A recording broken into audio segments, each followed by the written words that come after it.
Meus queridos irmãos e irmãs, eu saúdo com a maravilhosa graça e a paz de nosso Senhor e Salvador amado Jesus Cristo. Amém. Eu os convido a que possamos abrir as nossas Bíblias no livro de Êxodo, capítulo 20.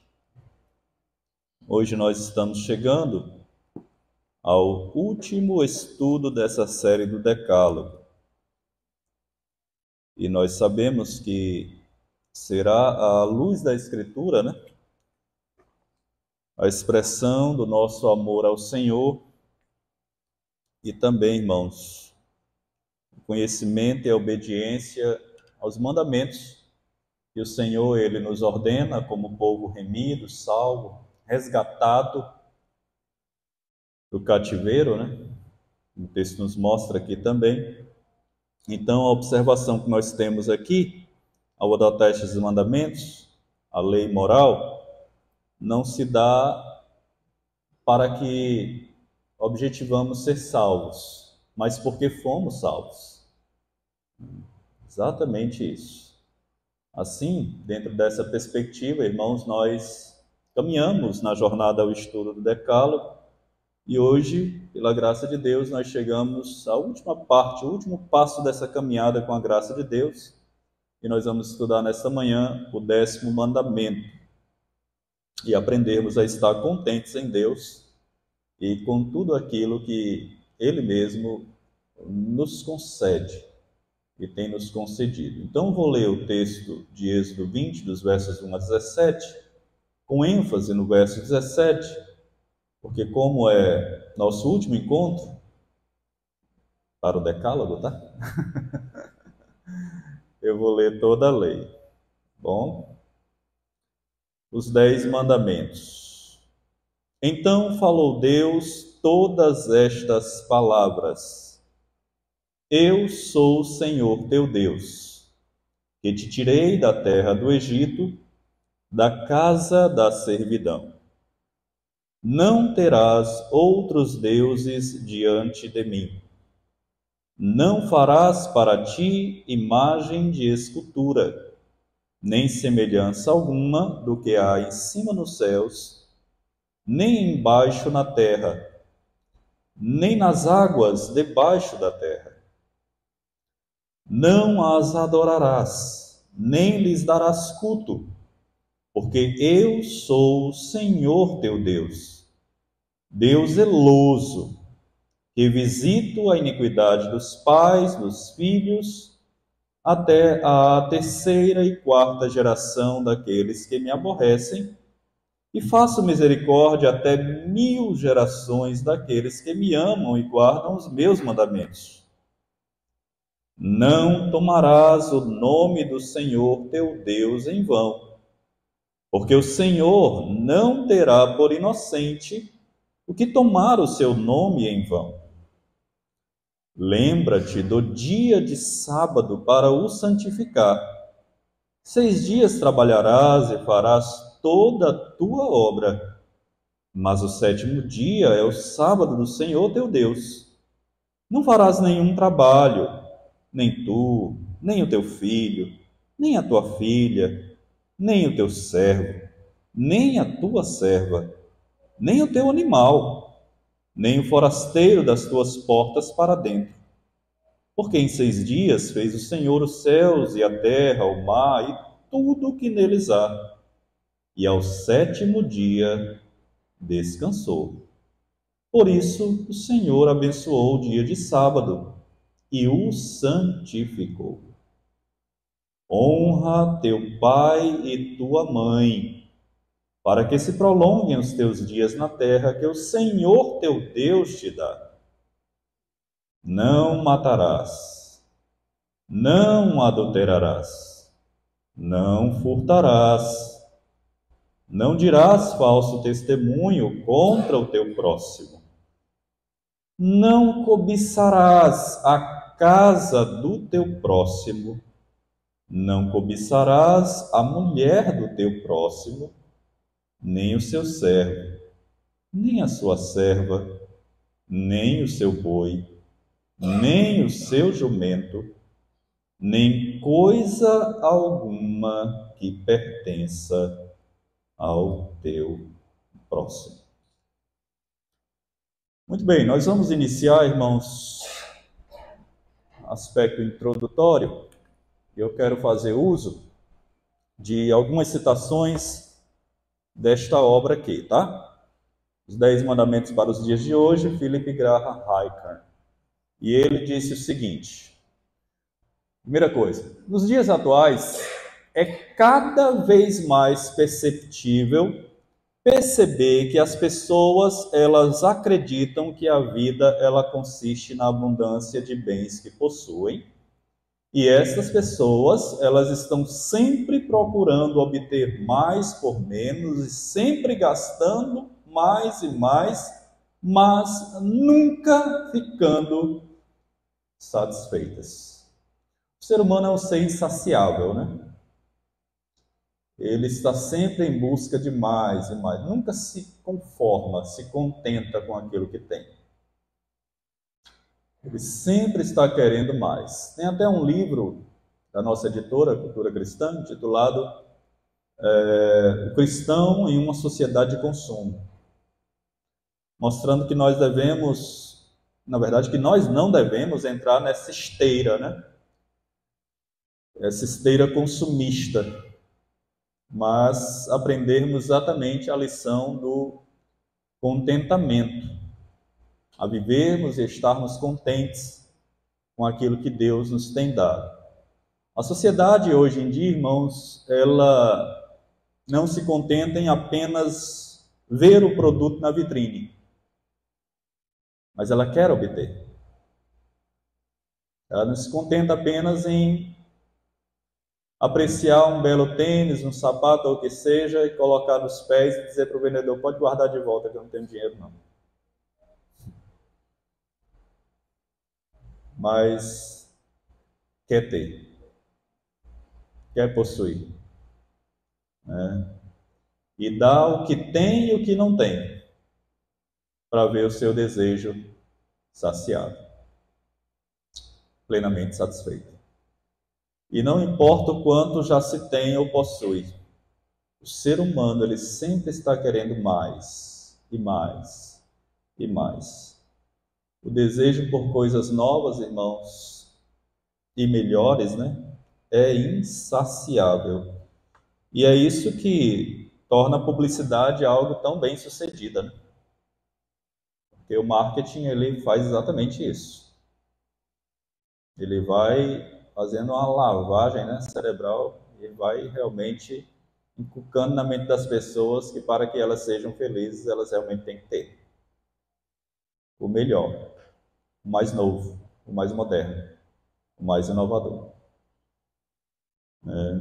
A gente hoje em dia, irmãos, vê essa postura de que as pessoas elas vivem exatamente o culto da próxima coisa, né? E isso se torna algo muito tentador.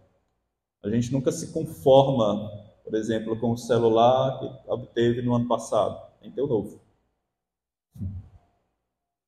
E por aí vai, né? A Bíblia ensina, irmãos, que o nosso problema não é que desejamos coisas, mas que desejamos, por vezes, coisas erradas, ou que desejamos coisas boas até, mas da maneira incorreta. Uma motivação que não é a motivação mais apropriada, mais nobre. O descontentamento, irmãos, é exatamente isso, né? É o ato da gente não se conformar e ficar triste com o que a gente tem. E ao mesmo tempo, a gente inverte, porque a gente fica também triste com o que a gente não tem. Se eu não tiver a roupa tal, se eu não morar na casa tal, se eu não tiver o carro tal, se eu não estudar em lugar tal, eu não sou feliz. E aí o coração fica maquinando como é que eu vou conquistar isso. Como é que eu vou obter isso? Eu não estou aqui propagando que você não deve buscar melhoria de vida, não é isso. Mas é que você deve estar e viver contente com aquilo que Deus te deu. E nessa esteira, irmãos, em que o mundo realmente está caminhando, as pessoas mentem para alguém, mentem para si mesmas, matam o outro para obter aquilo que está no desejo do coração, estragam famílias, tudo por causa da inveja, desejo egoísta. Em outras palavras, cobiça. Cobiça, porque não entendemos, irmãos, por vezes, e quando, de fato, criados, né, imagem e semelhança de Deus, o nosso contentamento, irmãos, só será realmente pleno em uma pessoa, Cristo, e nada mais. A gente pode morar na melhor casa da cidade, mas sem Cristo não terá nada. Se o Senhor não edificar a casa, em vão trabalho se edifica. Aí, nesse ponto, a gente já pode olhar para a Escritura e perceber um homem que teve essa... Quase que os seus pés resvalaram. Asaf. Salmo 73. Vamos lá, vamos abrir? Salmo 73? Salmo 73. Veio à mente agora Asaf, realmente esse é um exemplo claro, claro mesmo, da Escritura quanto a esse ponto aqui. Olha só. Asaf, ele invejou a prosperidade dos ímpios. Ele diz: com efeito, Deus é bom para com Israel, para com de coração limpo. Quanto a mim, porém, ele reconhece inicialmente a bondade de Deus, mas ele mostra exatamente o estado do seu coração. Quanto a mim, porém, quase me resvalaram os pés. Pouco faltou para que se desviasse os meus passos. E olha só o que ele diz no verso 3. Pois eu, o quê? Invejava os arrogantes ao ver o quê?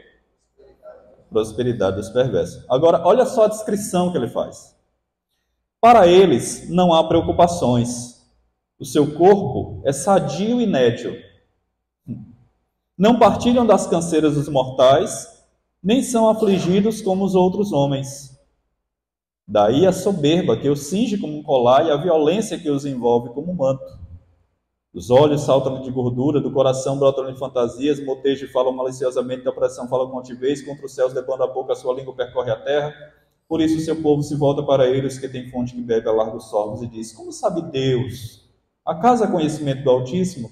Eis que estes, os ímpios, e sempre tranquilos, aumentam as suas riquezas. Vamos lá. Antigamente, eu já trabalhei numa biblioteca de uma faculdade e tinha todo tipo de revista.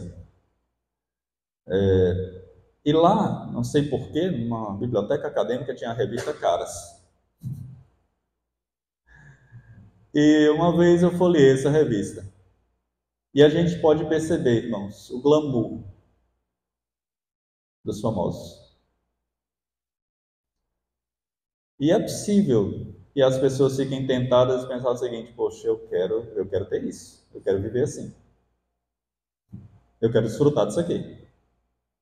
Viagens, né, paradisíacas, né? Isso e aquilo mais.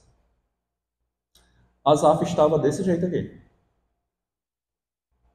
invejando a prosperidade dos ímpios. Ele olhava para a realidade dos ímpios e ele estava no seu coração maquinando: eu quero isso aqui.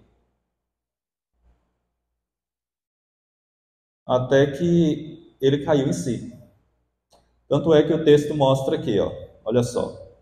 Com efeito, inutilmente conservei puro, verso 13, puro coração e lavei as mãos à inocência, pois de contínuo sou afligido e cada manhã castigado. Se eu pensar em falar tais palavras, já teria traído a geração de teus filhos, em só refletir para compreender isso, achei muito pesada a tarefa para mim. Agora, veja o verso 17. Até que entrei no santuário de Deus, e o quê? Atinei com o fim deles. Lembram do Salmo 1? O final do Salmo. Porque Deus conhece o caminho, mas o caminho dos ímpios não vale a pena, irmãos. Não adianta ganhar o mundo inteiro e perder a sua alma. A coisa mais preciosa que nós temos é Cristo e a salvação por intermédio dele. Podemos não ser ricos, materialmente falando, nessa terra, mas já somos as pessoas mais ricas deste mundo, porque temos a maior riqueza em nós. E o que ele conquistou por nós. Somos ricos da graça de Deus. Graça especial, que nos deu a maior dádiva, que nenhum dinheiro desse mundo pode comprar. Salvação, vida eterna. E olha que Asaf constatou isso, viu? Até que entrei no santuário de Deus e atirei com o filho deles. Tu certamente os pões, Deus, né, em lugares escorregadios e os fazes cair na destruição. No final ele diz o seguinte, olha só. Quanto a mim, bom é estar junto a Deus, no Senhor Deus ponho o meu refúgio, para proclamar todos os seus feitos. Como pastor, já conversei com pessoas, né, já aconselhei pessoas que estavam com essa mesma perspectiva de Asaf. Adolescentes, jovens, adultos também. Esse caminho é perigoso, irmãos. Como Nancy Pierce diz, né, e eu também reitero em dizer aqui, é só o vento mesmo, acho que é só o vento mesmo, né?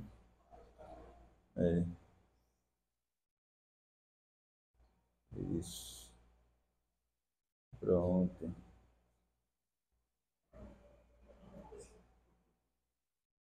Vamos ler o texto aqui. Jesus diz: vento, acalma-te. Vamos desce. Muito bem. Então, irmãos, esse é um caminho perigoso. Ótimo, obrigado. Pronto.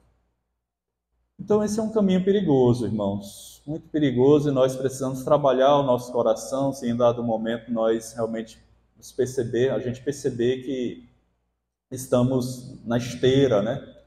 Trilhando por esta via, que é uma via realmente muito perigosa, pecaminosa, destrutiva, e ela nos adoece.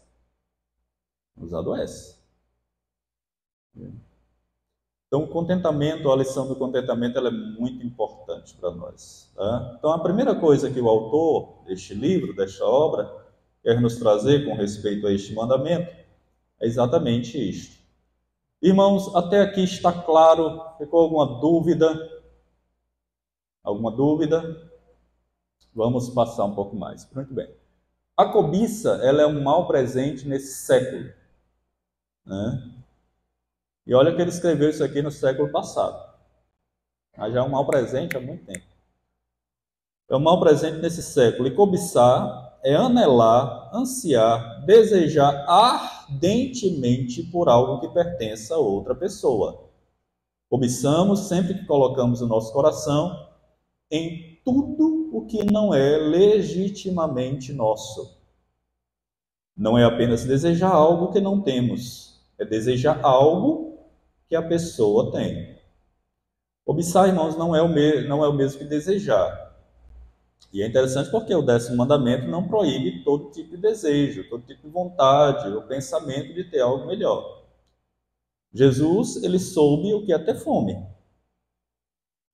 Ele soube isso, né? Desejo por comida. Ao passo que no deserto, quando ele foi tentado, né, ele soube realmente dar a resposta certa. O Getsemane, por exemplo, Jesus soube o que é se sentir abandonado. Na cruz, o Senhor Jesus soube o que é ter sede. Então é que uma das suas palavras na cruz foi exatamente esta: tem sede. Ele soube o que é sofrer, tanto é que ele pergunta a Deus, né? Há outro caminho, sim. Se possível, passa de mim esse cálice, mas que não seja como eu quero, e sim como tu queres. Contudo, irmãos, em tudo isso, o Senhor Jesus Cristo ele não desobedeceu ao 10º mandamento. Então, a lei, ela é contrária à cobiça, tá? Não é contrária aos sentimentos. Mas temos desejos. Temos desejos.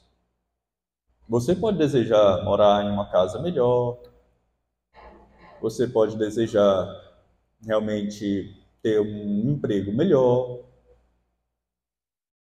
você pode desejar muitas coisas que são pertinentes, válidas, sensatas, corretas, nobres. O problema é a gente cobiçar aquilo que o outro tem e ficar comparando. Oh, meu Deus, Deus deu olhos azuis para Daniel e não deu para o pastor Neto.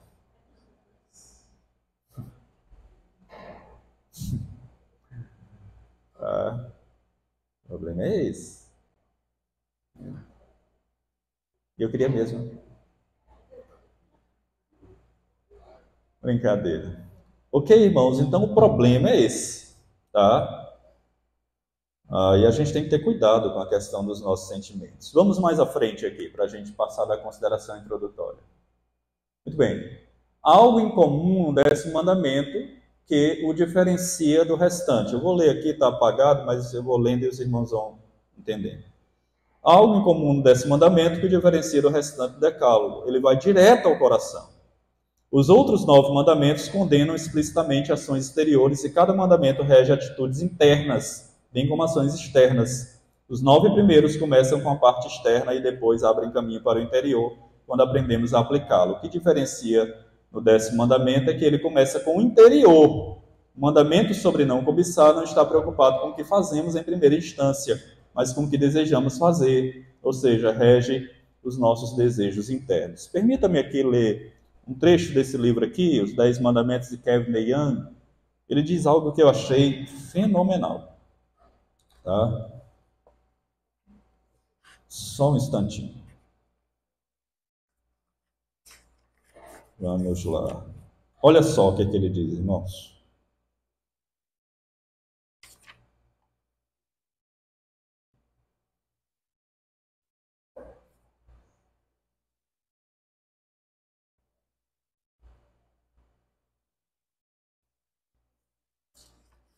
Aqui, achei.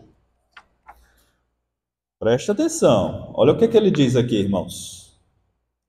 O antídoto ao pecado da cobiça é 1 Timóteo 6,6. A piedade com contentamento é um grande ganho. Percebe o que a Bíblia diz? Cobiçar diz respeito a ganhar. Não é essa a razão de sua cobiça? Eu quero ter posses, ter um amigo ou uma casa, e Deus diz, muito bem, você quer ganhar? Eu quero que você ganhe.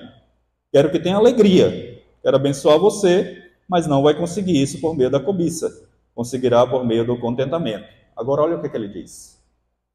O que você ama? O que você está buscando? Para onde vão os seus pensamentos quando você está no banho, a caminho do trabalho, dentro do carro ou na lavanderia? O que você acha que está faltando para ser de fato feliz? Irmãos, a nossa felicidade não está nas coisas que temos ou somos, mas em Deus. Em Deus. E é triste a gente ver que a igreja do Senhor, ela por vezes está enveredada neste caminho, nessa trilha. Está enveredada exatamente por ela. E está com dificuldade de voltar, porque está cativa a esse tipo de pensamento, desejo. Agora olha só o que ele diz. Ó. O que você acha que está faltando de fato para você ser feliz? Se a resposta for outra coisa que não Deus, você é um idólatra, cobiçoso. Deus sabe que a nossa saúde e nosso casamento são importantes. Ele sabe que não queremos ficar sozinhos.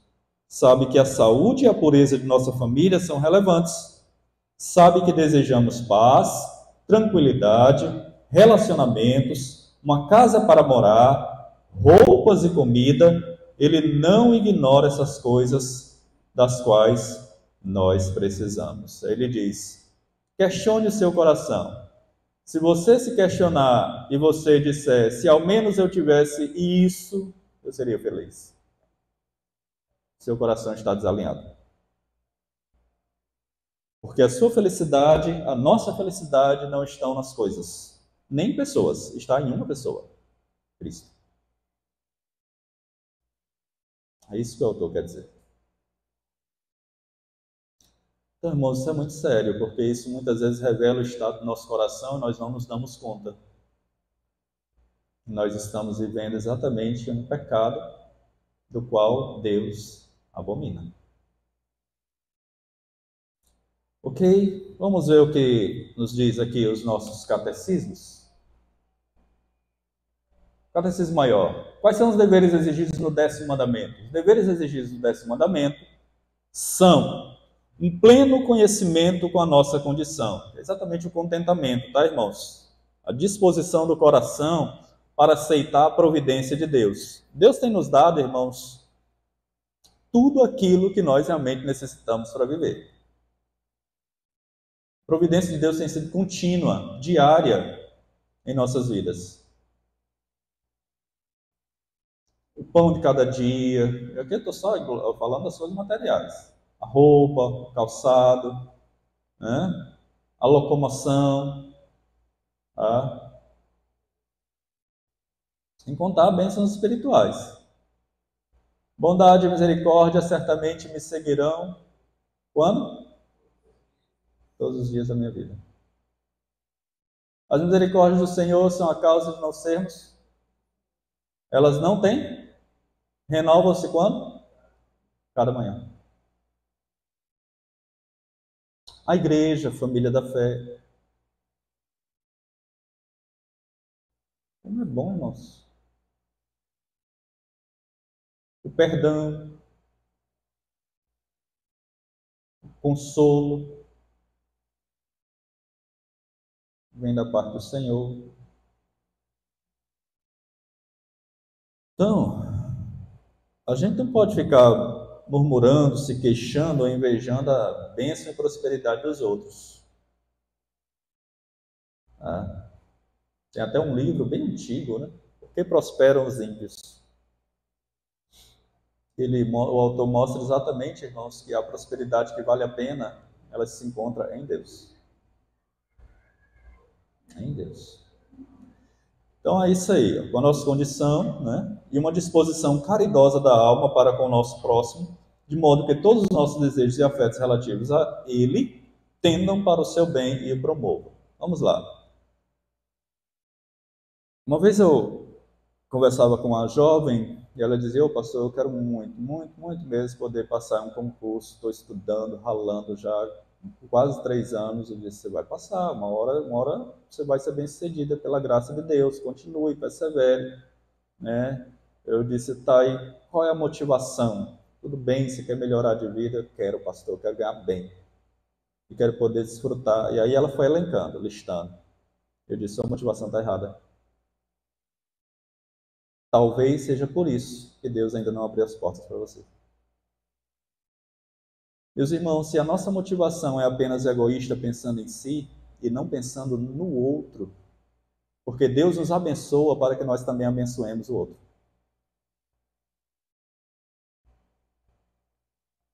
E nós não podemos, irmãos, ser autocentrados, pensar apenas em nós mesmos. E ela caiu em si.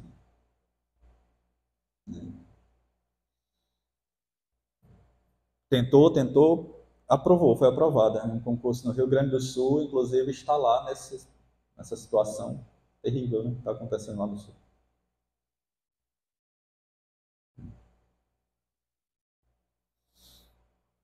Mas nós não podemos, irmãos, ser autocentrados. Vamos lá, outra pergunta. Quais são os pecados proibidos no 10º mandamento? Os pecados proibidos no 10º mandamento são o descontentamento para com o nosso estado, né? Ou seja, um espírito de descontentamento é pecaminoso, envolve insatisfação da providência de Deus, ou com a providência, né? A inveja e a tristeza pelo bem do nosso próximo, juntamente com todos os desejos e afetos desordenados para com qualquer coisa que lhe pertença. Que lhe pertença. Perdão, só corrigindo, essa moça, ela está no Piauí agora. Tá? Um concurso lá está no Piauí. Bom, que pode ser que alguém veja aí eu esteja trazendo uma informação errada. Tá bom? Vamos lá. Vamos caminhar um pouco mais agora aqui. Como vimos, irmãos, o 6º mandamento preserva a vida do próximo, o 7º preserva a moral do próximo, o 8º preserva os seus bens, né? E o 9º preserva a sua imagem. Agora, o 10º mandamento, por sua vez, preserva tudo que pertence ao outro. Tudo mesmo. Este último mandamento, porém, não lida diretamente com aquilo que é tangível, como tirar a vida, a moral, os bens e a honra, mas com o que é subjetivo, ou seja, com os pecados que nascem e ficam na raiz, no campo do coração, das afeições, dos sentimentos e dos desejos. Então, irmãos, o 10º mandamento, não diferente dos demais, lógico, mas é um mandamento que toca muito o aspecto do coração. Muito mesmo. E isso porque tratam de aspectos que muitas vezes nós não vemos. Estão velados. Nós não vemos, mas estão lá. Instalado no coração. Ou seja, uma pessoa ela pode ser cobiçosa sem perceber. Irmãos, olha, uma coisa certa. Você tem remédio na farmácia para cobiça?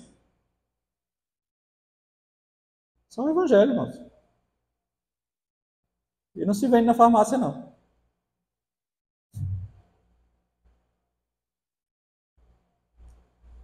Então, você pode ser um cobiçoso sem perceber.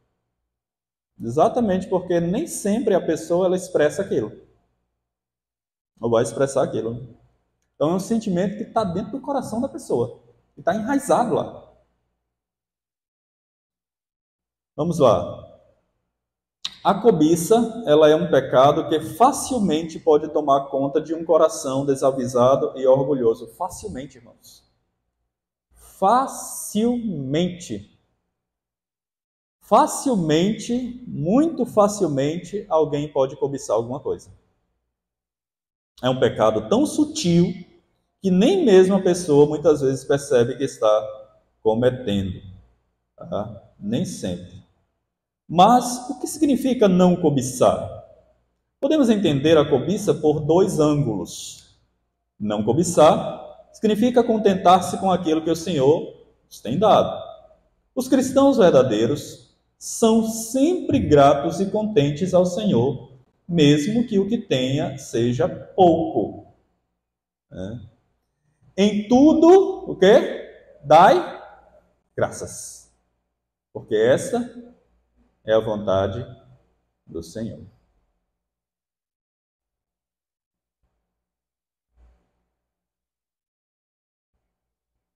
Irmãos, você quer ver uma pessoa, olha os seus mandamentos anteriores, não roubar, ela é contente com o que tem. Não adulterar, ela é contente com a mulher que Deus o deu, ou o marido também, no caso das mulheres. E por aí vai. Contentamento, irmãos. Contentamento. Isso é muito importante. Muito mesmo. E é colocado aqui para nós. Não cobiçar significa contentar-se com aquilo que o Senhor nos tem dado. Os cristãos verdadeiros são sempre gratos e contentes ao Senhor, mesmo que o que tenha seja pouco. O cristão verdadeiro vive satisfeito com as bênçãos de Deus. Em tudo ele vê a boa mão do Senhor suprindo as suas necessidades e vivendo agradecido. Ou seja, ele agradece a Deus pela casa que tem, pelo carro que tem, mesmo que não seja o carro do ano, né? É contente com o emprego que tem, com a roupa que tem, com a família que tem, com tudo aquilo que Deus tem dado a ele.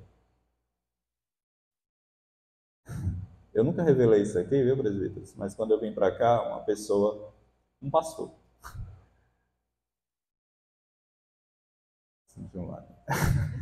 mas ele disse o seguinte: rapaz, você vai trocar Fortaleza pelo sertão, vai perder as praias, vai perder shoppings. Isso. Aí começou a elencar. Ele disse: eu não vou perder uma coisa, Cristo e a família da fé que está lá.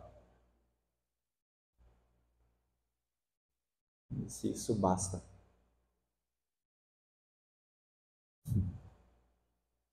Irmão, se a gente colocar o coração nas coisas dessa terra, ai, irmãos, ai de nós, hein? Ai de nós.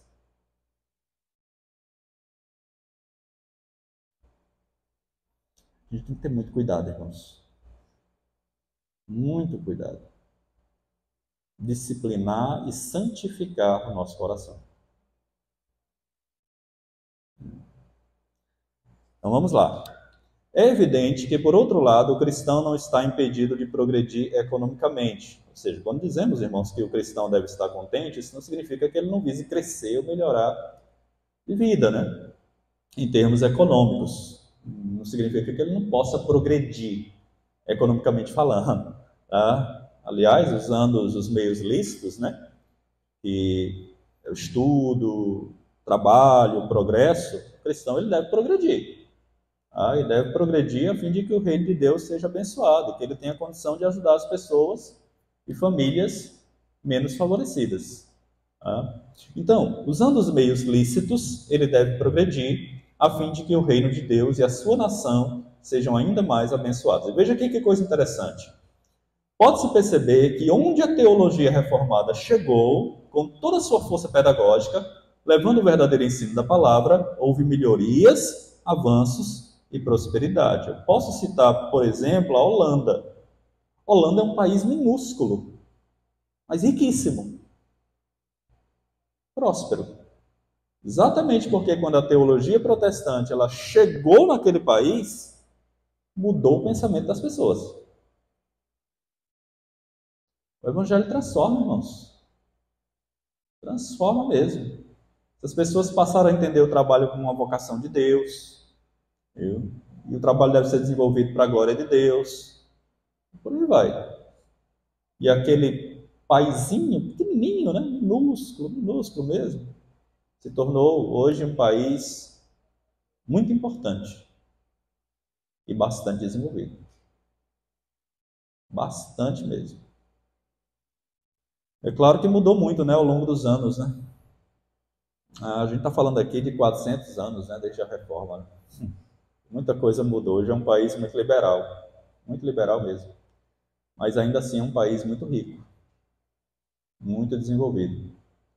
Você olha, por exemplo, para a Escócia, né? A Escócia também é outro exemplo, irmãos, onde o evangelho também chegou. Um país que só tem montanha, né?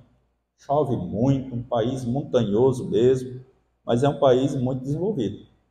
Porque quando o protestantismo chegou lá, ensinou para aquele povo a importância da leitura, do estudo, do trabalho, do progresso, a coisa mudou. No seminário de Jaime. Os próprios Estados Unidos, né? Sim. Tiveram uma grande contribuição do próprio calvinismo. Isso. Foi a partir dali que se montaram universidades, Harvard, Yale, Princeton, né? Exatamente. Perfeito. Isso, perfeito. Inicialmente com a intenção de formar pastores, teólogos, calvinistas, mas que acabou beneficiando a nação como um todo. Não tenha dúvida disso, sem sombra de dúvida. Muito bem lembrado. É verdade. Então, irmãos, onde a boa teologia chega e ela é aceita, recebida, a sociedade ela é transformada. Ela é beneficiada. Viu? Ela é beneficiada. Agora, tem um outro lado da moeda, né? Ao mesmo tempo onde chega uma teologia estranha, esquisita, né? Mas frente às demais, né? Os países, eles são subdesenvolvidos, para não dizer outro termo. É só a gente olhar para a América Latina e a América do Sul, né? Países que realmente vivem sempre vitimizados pela oscilação do dólar, né? Por aí vai. Ok? Então é isso, irmãos. É exatamente isso. O Brasil, infelizmente, com todas as riquezas que tem, não consegue avançar. Não consegue. Infelizmente, irmãos, infelizmente se dá porque a gente não tem, muitas vezes, a população não tem uma base bíblica correta. Parece não ser apenas isso, né? Mas isso contribui. Isso contribui. E como? Essa base reformada, né, de que o trabalho é para a glória de Deus, e que o trabalho é uma vocação de Deus, e que eu trabalho para a glória de Deus, para abençoar o reino, para a prosperidade da nação. Irmãos. Aqui no Brasil, é cada um por si. Essa aqui é a realidade, né? Infelizmente. Vamos lá. Vamos passar aqui. Além disso, o 10º mandamento é um desafio para que os cristãos sejam generosos para com o próximo. O fim último dos recursos não é a própria pessoa que o recebe, mas o bem de outras tantas que são necessitadas. Então eu sempre penso assim, irmãos, o pouco que Deus lhe dá, ou me dá, como é que eu posso abençoar as pessoas de alguma maneira, né? O que eu posso fazer para aquela pessoa de alguma maneira? Como é que eu posso podemos usar os recursos que Deus realmente tem nos dado? A gente tem que pensar isso, e esse é um princípio fundamental. Fundamental. Tá? O cristão, ele é chamado a ser generoso, repartindo aquilo que o Senhor lhe tem dado. Agora, é claro, a gente tem que ter muito discernimento, porque a gente sabe que tem aproveitadores, né? Tem gente que se aproveita da generosidade, do coração generoso das pessoas. A gente tem que ter muito cuidado também, tem que ter muito discernimento. Tá? Por outro ângulo, não cobiçar significa não desejar ou invejar o que pertence ao próximo. A lista das coisas que não devem ser cobiçadas contempla o todo da vida do próximo. E olha que o que Deus lista no mandamento, né? Você não deve cobiçar. Olha só o que é que ele diz: a casa, a mulher, os servos, os animais e tudo que pertença ao outro. Ou seja, irmãos, de pessoas aos animais, é o que o texto mostra, né? Não deve ser cobiçado. Nada. Nada. Então, o pecado proibido no 10º mandamento é claramente a inveja. Esse é o pecado. Se a gente pudesse traduzir, diria, né? Não serás invejoso. Não invejarás aquilo que pertence ao teu próximo. Uma coisa é você apreciar. Ficar feliz com o que Deus deu ao próximo. Mas invejar não. E aí vem uma pergunta, né, que é muito importante. O que é que significa inveja? Veja que coisa interessante. Inveja significa ficar triste de maneira egoísta em vista daquilo que o outro possui e não manifestar alegria com o triunfo e conquista do outro, né? Quando um cristão não consegue se alegrar com as conquistas ou bens do outro, ou não deseja que o outro tenha aquilo que ele mesmo não tem, está sendo invejoso. Este é um tipo de pecado que pode ficar muito evidente em palavras ou sentimentos, ou em atitudes, ou muitas vezes passar despercebido, pois se manifesta apenas no âmbito do coração. Exatamente isso. Muitas vezes, irmãos, as pessoas na sua frente elogiam, parabenizam, dão um abraço. Isso acontece, viu? Isso acontece. Lá fora, por vezes nas igrejas também. Parabeniza, dá um abraço, elogia, mas por dentro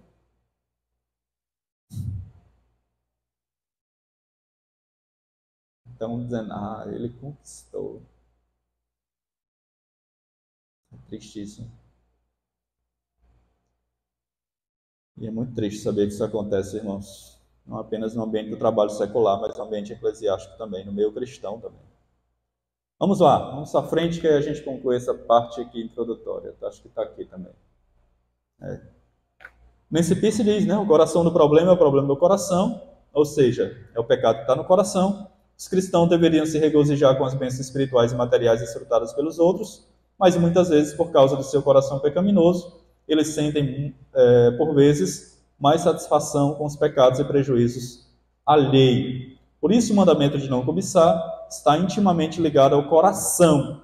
Daí a necessidade do cristão cuidar bem do coração, certificando-se de que nele não haja nenhum tipo de cobiça. Então, irmãos, muito cuidado com o coração. Muito cuidado. Muito cuidado. Uma vez eu estava pregando na igreja lá em Fortaleza e eu disse assim: lamento lhes dizer, mas todos vocês estão com problema de coração.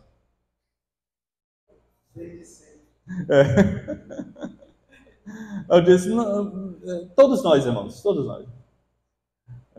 O presbítero olhou assim para mim. Mas assim, eu não sou médico, mas a palavra de Deus, que é a medicina da alma, nos mostra isso. Todos nós, irmãos. E só quem pode realmente trazer cura, restauração e a mudança e a transformação é Deus. É Deus. Muito bem, está claro até aqui, irmãos? Ficou alguma dúvida? Não mesmo? Vamos passar para frente. Vamos lá. Vamos para a fundamentação bíblica. Primeira coisa, irmãos, não cobiçar implica em contentamento com aquilo que o Senhor tem dado, bem como uma atitude correta para com aquilo que é do próximo. Vamos abrir as nossas Bíblias aí em Filipenses 4, versos 11 a 13.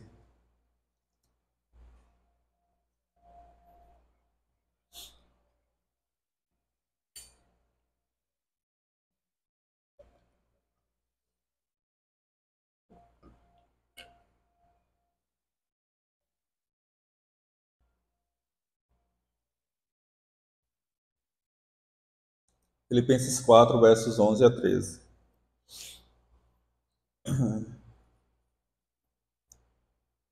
Olha só.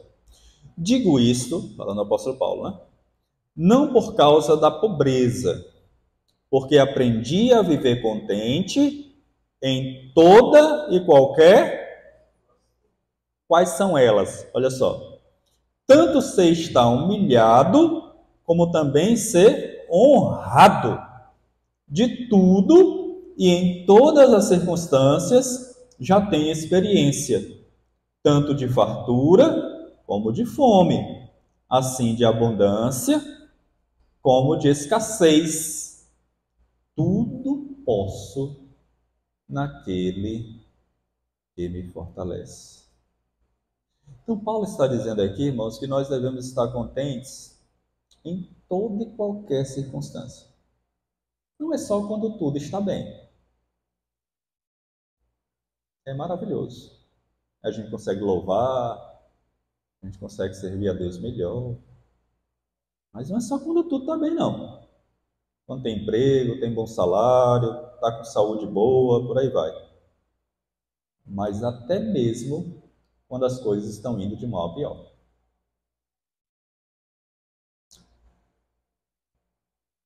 Paulo foi um homem perseguidor, mas também perseguido pelo Evangelho. E sempre que ele estava preso por causa do Evangelho, ele não perdia a alegria no Senhor.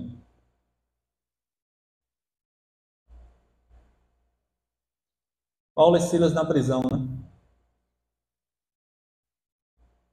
Paulo olha para Silas e diz: Silas, vamos cantar um louvor, Silas? Eles vamos.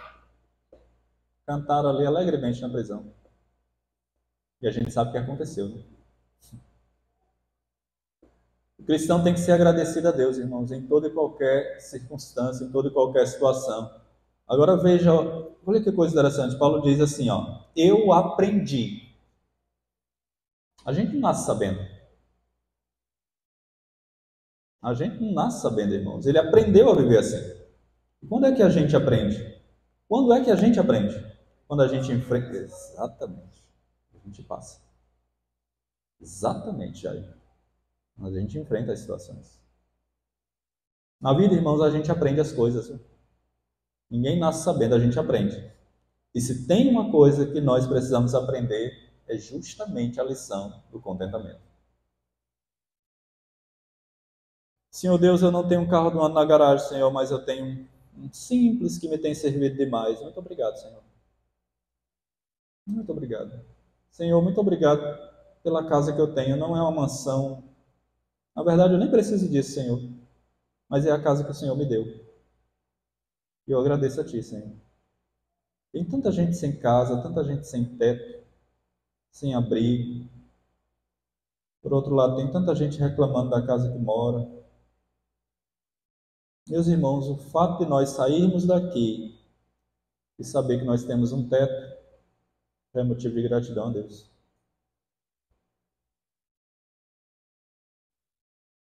O fato de você ir na sua cozinha, abrir o armário, né, a sua despensa, saber que ela ali não está vazia, é motivo de gratidão a Deus, irmãos.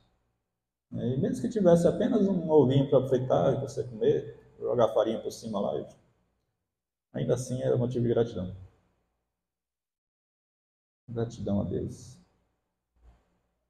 Quantas pessoas, irmãos, gostariam de morar onde você mora?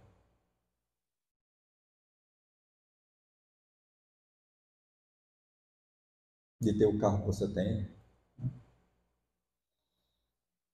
uma geladeira com comida. Por isso que o autor aos Hebreus diz, né? Contentai-vos com as coisas que tendes. Contentai-vos. Você abre seu guarda-roupa, não tem só uma, duas, três peças de roupa. Não tem. Hoje você calçou o sapato aí que você está calçando, sandália e tal. Não tem só essa.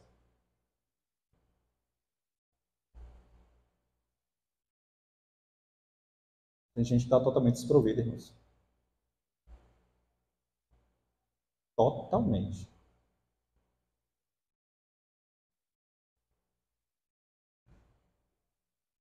Então por que o Senhor, Deus, nos mostra aqui que nós devemos ser contentes? Porque nós precisamos reconhecer a providência de Deus em nossas vidas, irmãos. Diariamente. Davi, ele disse certa vez o seguinte: já fui moço e agora sou velho, mas nunca vi um justo desamparado, nem a sua descendência a mendigar o pão. Então, sejamos gratos, irmãos. Senhor, muito obrigado pelo alimento que o Senhor tem dado à minha família. Muito obrigado, Senhor Deus. Muito obrigado mesmo. Deus supre, irmãos. E quando é necessário, Deus levanta outras pessoas para suprir as nossas necessidades. E como levanta? Lá no deserto, o povo de Deus não foi pedir para os vizinhos, não. Deus dava o pão para eles todos os dias. Para eles. Todos os dias. Deus supre as nossas necessidades, irmãos. Dia após dia. O que nós temos que aprender é viver contentes. Contentes. Então, vivamos assim, tá, irmãos? Vivamos assim. Dessa forma. Lá, só para finalizar aqui essa parte, quando eu pastoreava no Acre, a gente foi visitar ribeirinhos no Amazonas e era um enchente. Teve um enchente lá muito, assolou tudo. Irmãos, casa de 3, 4 metros, inundou, passou. E uma senhora de idade, 70 e poucos anos, nós fomos lá. Irmãos, eu chorava. Essa senhora perdeu tudo mesmo. E assim, eu não tinha palavras. Cheguei perto dela, disse: minha irmã, que Deus tenha misericórdia da sua vida. Ela disse: pastor, não se preocupe não. Eu perdi tudo materialmente falando, mas Deus poupou o mais importante, a minha vida. e a partir dela, com a ajuda de Deus, eu vou conquistar as demais coisas. Eu fui para consolar, e eu fui consolado.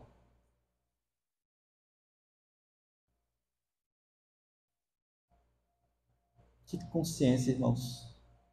E só quem faz isso no coração de alguém é Deus. É Deus. Vamos lá. Vamos para... Não vai dar tempo a gente analisar todos os textos, irmãos? Viu? Seriam muitos textos aqui para a gente realmente observar. Vamos para o segundo ponto. Olha só. Não cobiçar implica evitar o pecado do descontentamento. Tá? Salmo 106, verso 14. Esse salmo aqui está narrando a história de Israel. E o que ele está afirmando, né? Ele está afirmando aqui que o povo de Deus, quando estava no deserto, se entregou à cobiça, tiveram uma postura de ingratidão para com Deus, né? Queixa, murmuração. Era um povo que reclamava de barriga cheia. Tem gente que é assim. Reclama de barriga cheia. Né? E revelavam, então, um descontentamento total. Por isso o texto diz, ó, 106:14. Entregaram-se à cobiça no deserto e tentaram a Deus na solidão. Irmãos, o descontentamento é quando a gente não sente alegria naquilo que Deus nos dá. Isso é triste, irmãos. Tem muitos pais aqui. Imagine um filho ingrato. Você se esforça, se empenha. E o filho, no final, não reconhece, faz a reclamar. Isso é triste, irmãos.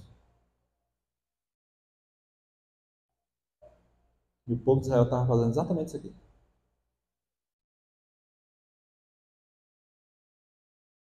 Mas não vamos censurar eles não, tá? Porque a gente faz exatamente o mesmo por vezes. Terceira coisa, não cobiçar implica evitar a inveja. Inveja é sinônimo de cobiça, né? Bem como o entristecimento pelos bens dos outros. Olha que coisa. Vamos abrir aqui em Gálatas 5:26.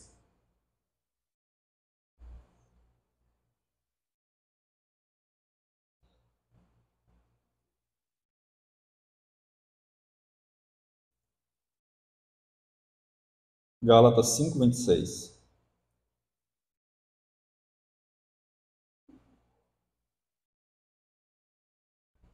Não nos deixemos possuir de vanglória. É vanglória, aquela pessoa jactanciosa, cheia de si, arrogante, né? Provocando uns aos outros, tendo inveja uns dos outros. Irmãos, isso é uma coisa que não deve haver no meio dos cristãos. Esse tipo de sentimento.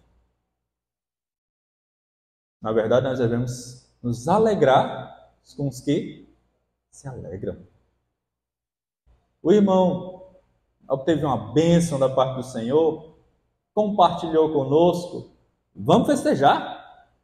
Vamos nos alegrar. Vibra no teu coração e manifesta isso com ações concretas. O triunfo do seu irmão é o seu também. É o seu. Família da fé, irmãos.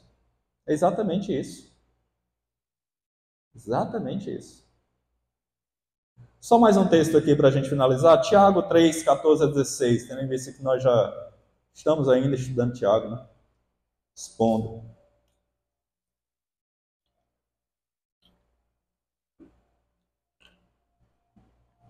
Tiago 3:14-16. Se pelo contrário, tendes em vosso coração inveja amargurada, olha que adjetivo, viu? Inveja amargurada, é o que está enraizado, parece um vulcão em erupção. Inveja amargurada e sentimento faccioso, de divisão, de contenda. Viu? Nem vos glorieis disso, nem mintais contra a verdade. Esta não é a sabedoria que desce lá do alto, antes a terrena, animal e demoníaca. Pois onde há inveja e sentimento faccioso, Aí há o quê? Confusão e toda espécie de coisas ruins.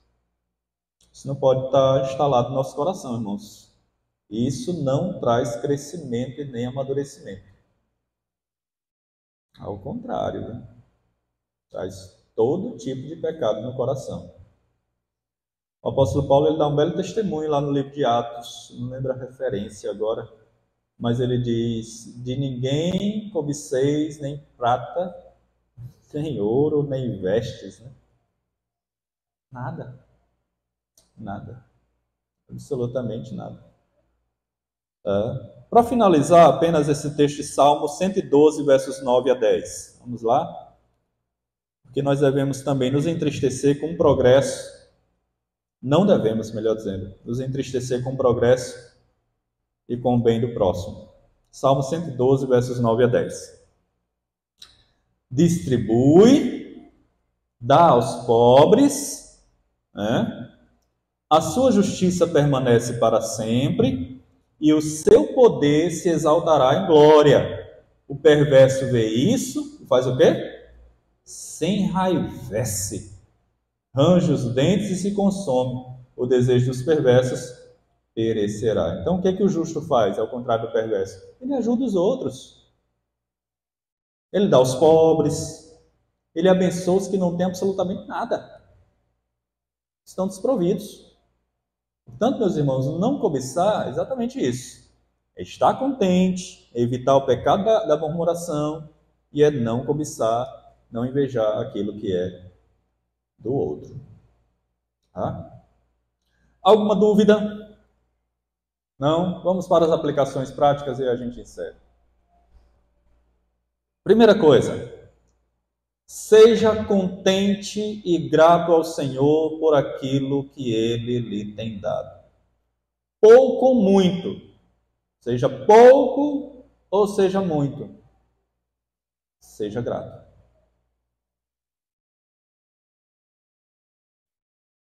Seja grato. Agradeça a Deus todos os dias pelas grandes e pequenas bênçãos. Podemos usar esse termo. E pequenas bênçãos. Porque todas as bênçãos são grandiosas.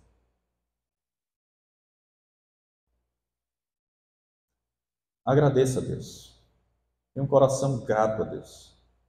Aprenda a perceber a providência do Senhor em sua vida e seja generoso ao abençoar outras pessoas necessitadas. Façamos isso, irmãos, porque isso é um preceito bíblico precioso. Sobre alguém que está doente, você sabe que essa pessoa realmente tem dificuldade financeira, vai lá, diz assim: irmã, irmão, cadê a receita? Vou comprar esse remédio aqui para você.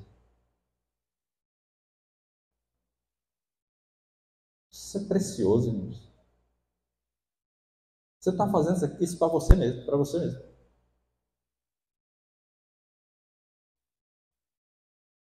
Eu digo mais, Cristo agiria assim nos nossos dias. Eu sei que Ele tem poder para curar, né? Através de uma só palavra. Mas como não temos, não está dentro do nosso domínio está exatamente em se colocar no lugar do outro, ajudá-lo, prover naquilo que está dentro das nossas condições.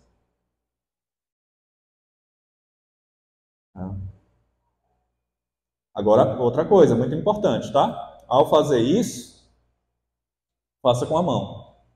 E que a outra, não vejo. Não vá tocar trombeta, tá? Como alguns por aí fazem, né?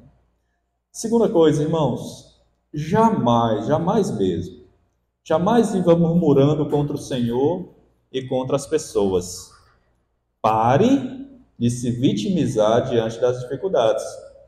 Se Deus lhe tem dado saúde, então estude, trabalhe, lute por uma condição melhor.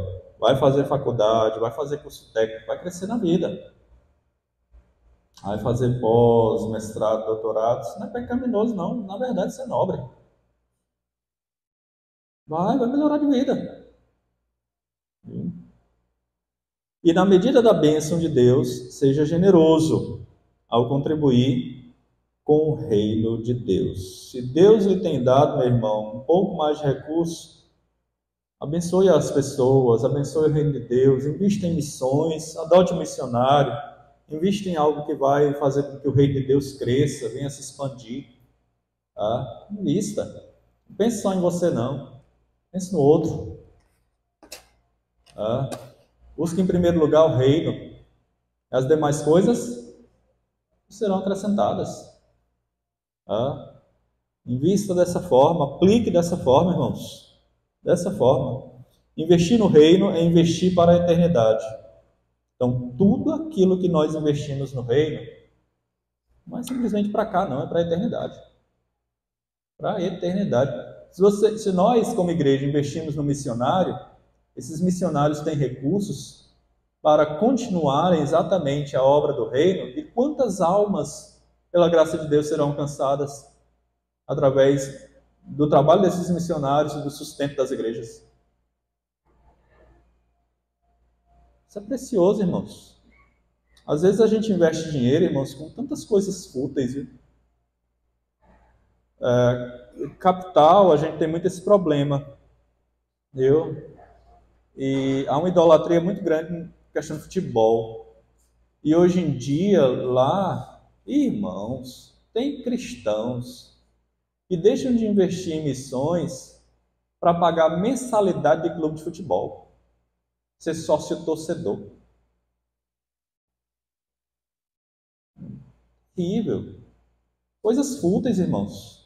E não se dispõe a investir no reino, em ajudar pessoas, né, que estão necessitadas. E é muito triste isso. Tá? Então, a gente tem que investir para aquilo que é eterno. E por fim, cuidado com o pecado da inveja no seu coração. Sonde naquilo que tiver ao seu alcance, né? Porque eu sei que quem vai realmente sondar de fato é o Senhor. Mas afira o seu coração. Afira o seu coração constantemente para ver se não há nele alguma ponta de pecado, do egoísmo e de inveja. Do outro lado, alegre-se com as bênçãos na vida dos outros e não fique triste. Quando você não tiver alguma coisa, o seu irmão chegar mostrando para você, contando algum benefício recebido ou conquistado, alegre-se com ele. Vibre. Vibre mesmo. Pode entrar. Não se esqueça de que nós nunca vamos aprender a estar contentes até que o próprio Deus seja a nossa verdadeira fonte de contentamento e de riqueza, irmãos. Nunca, nunca mesmo. Quando Deus criou o homem, esse homem nada cobiçou. Ele não tinha necessidade de cobiçar coisa alguma, porque ele tinha infinitas riquezas, de Deus como seu deleite. Mas quando esse homem foi enganado, o relato bíblico nos mostra isso, ele foi enganado por Satanás, e ele começou a buscar o seu próprio fim em si mesmo. Em si mesmo. Nas coisas, Porém, meus irmãos, as meras coisas, mais belas e encantadoras que elas sejam, elas nunca poderão satisfazer plenamente o coração do homem. Nunca, nunca, nunca mesmo. O próprio Deus, ele põe a eternidade no coração do homem. Pois, melhor dizendo. Conforme está registrado lá em Eclesiastes 3, verso 11. Deus pôs a eternidade no coração do homem, de modo que essas coisas temporais, palpáveis, visíveis, elas não podem preencher o vazio que somente Cristo pode preencher. Salomão até diz, tudo é vaidade, é correr atrás do vento. E Deus os abençoe, irmãos, e que essas verdades elas possam fazer sentido para todos nós. Que Deus aplique. Obrigado, presbítero. Não tem problema, é só algum material. Que Deus aplique essas verdades, irmãos, em nossas vidas, para que caminhemos para a glória de Deus e a alegria e benefício do seu povo. Alguma dúvida? Alguma colocação? Presbíteros, Jaime, irmãos? Não? Vamos aguardar aí as crianças e os adolescentes retornarem para encerrarmos a escola bíblica dominical desta manhã.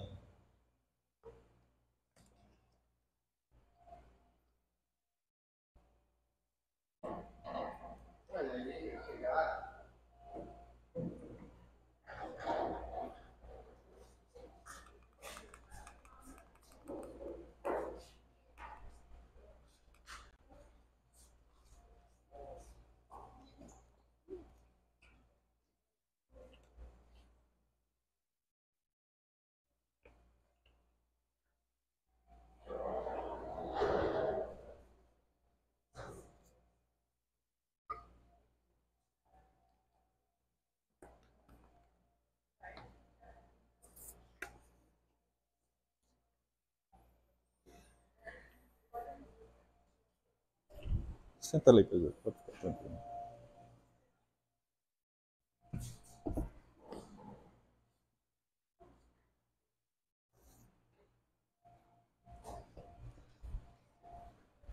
Tirar aqui.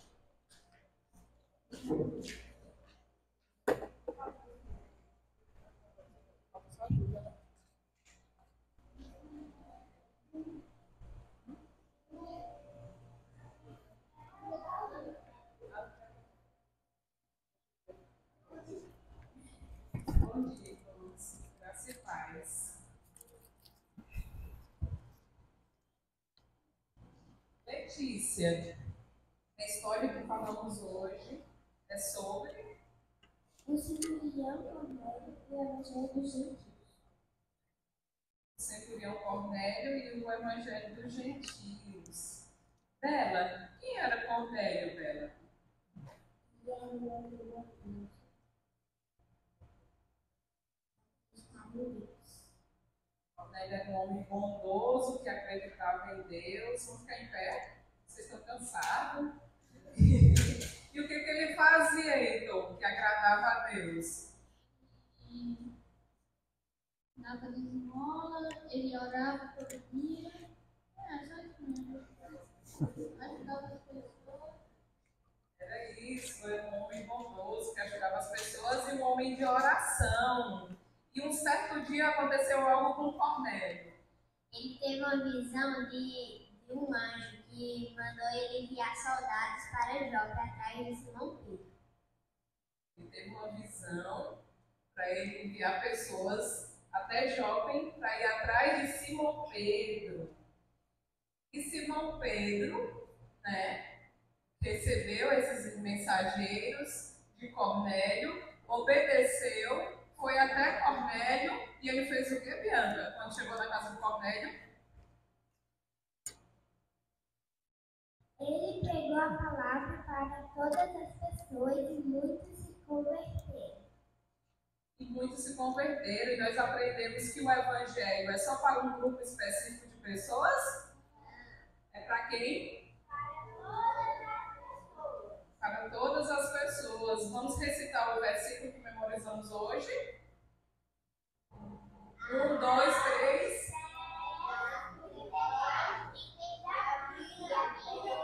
Calma aí, vamos de novo. Estava desorientado. A tia vai dizer já. 1, 2 e já. Atos 10, 34.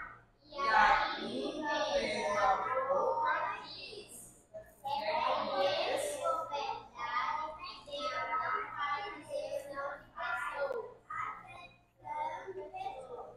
Atos 10, 34. Isso.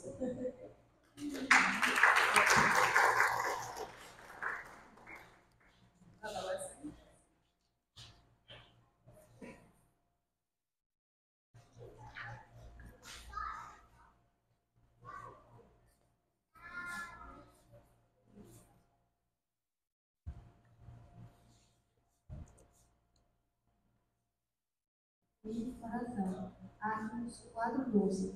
E não há salvação em nenhum outro, porque abaixo do céu não existe nenhum outro nome dado entre os homens pelo qual importa que sejamos salvos. Anotações. Cristo é o mediador entre Deus e os homens, reis, sacerdotes e profetas. O conceito de profetas, mensageiros da palavra. Cristo é a própria palavra de Deus que se fez carne, mediador da nova aliança. Profeta por excelência, Cristo reúne os três ofícios em seu papel de mediador. O Filho é a própria palavra. Jesus é a própria palavra. Cristo é a própria sabedoria. Além de profeta, era sacerdote. Cristo é o sacrifício perfeito, que durará para todo sempre. Cristo veio em carne, foi humilhado, passou por tentações e morreu em nosso lugar, para tirar todo o pecado do mundo. Obrigado pela atenção e até a próxima.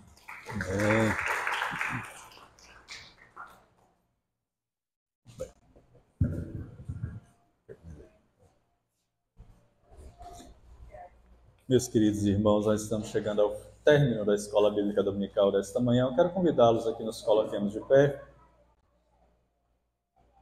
Vamos orar, encerrando a Escola Bíblica Dominical desta manhã. À noite, se Deus assim nos permitir, a partir das 18 horas, estaremos, na verdade, na casa de Deus para culto vespertino, adoração ao Senhor.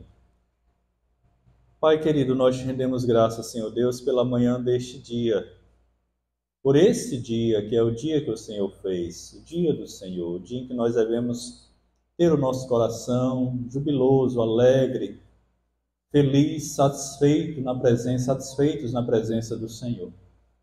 Obrigado, ó Pai, pelo teu amor e cuidado providencial sobre as nossas vidas todos os dias. Obrigado porque na pessoa de Cristo nós temos a redenção, a salvação e a plena satisfação nele.